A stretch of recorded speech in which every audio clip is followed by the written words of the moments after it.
Law and rights YouTube চ্যানেলের পক্ষ থেকে আমি অ্যাডভোকেট মোহাম্মদ মিলন হোসেন সকলকে স্বাগত জানাই। আজকে আমরা জানবো কারো চেক হারিয়ে গেলে, চুরি হয়ে গেলে বা জোরপূর্বক ভয়ভীতি দেখিয়ে কেউ চেক বা স্ট্যাম্পে স্বাক্ষর নিয়ে নিলে আপনার করণীয় কি। চেক হারিয়ে গেলে প্রথমেই আপনি আপনার ব্যাংকে গিয়ে স্টপ পেমেন্ট বা অ্যাকাউন্ট ক্লোজ করবেন। লিখিত আবেদন দেওয়াই শ্রেয় এবং লিখিত আবেদনের ব্যাংক রিসিপ্ট কপি আপনি আপনার সংগ্রহে রেখে দিবেন এবং নিকটস্থ থানায়, যে থানা এরিয়ার ভিতরে আপনার চেকটি হারিয়ে গিয়েছে, সেই থানায় গিয়ে জিডি বা সাধারণ ডায়েরি করবেন। আপনার চেক যদি চুরি হয় তাহলে ব্যাংক কর্তৃপক্ষকে লিখিতভাবে জানানোর পাশাপাশি আপনি অতি দ্রুত নিকটস্থ থানায় গিয়ে চুরির মামলা দায়ের করবেন।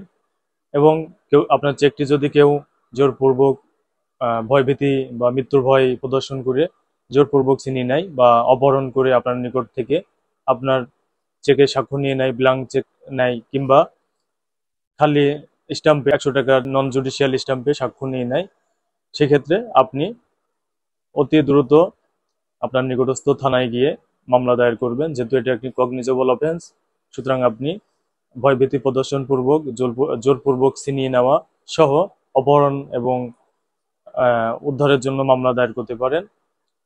তদন্তকারী কর্মকর্তা আপনার উল্লেখিত আসামিকে গ্রেপ্তারের পাশাপাশি আপনার উল্লেখিত চেক এবং স্ট্যাম্প উদ্ধারের ব্যবস্থা করবেন।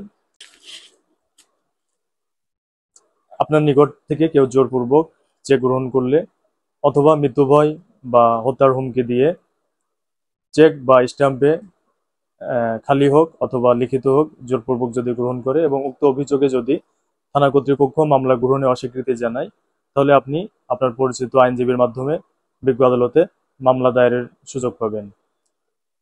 আপনার আবেদনের প্রেক্ষিতে বিজ্ঞ আদালত আপনার মামলাটি যদি সত্য মনে হয় তাহলে সরাসরি এফআইআর নির্দেশ দিতে পারেন বা তদন্ত নির্দেশ দিবেন।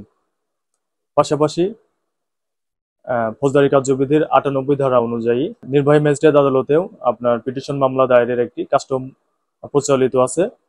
আপনার আবেদনের প্রেক্ষিতে এবং নথি পর্যালোচনাপূর্বক বিজ্ঞ নির্বাহী ম্যাজিস্ট্রেট সার্চ ওয়ারেন্টেরও আদেশ দিতে পারেন এবং উক্ত আদেশের প্রেক্ষিতে আপনি আপনার নিকট থেকে যে চেক বা স্ট্যাম্প জোরপূর্বক গ্রহণ করছে সেটি উদ্ধারের ব্যবস্থা করতে পারেন। পরবর্তী ভিডিওর জন্য আমাদের চ্যানেলটি সাবস্ক্রাইব করে সঙ্গে থাকুন।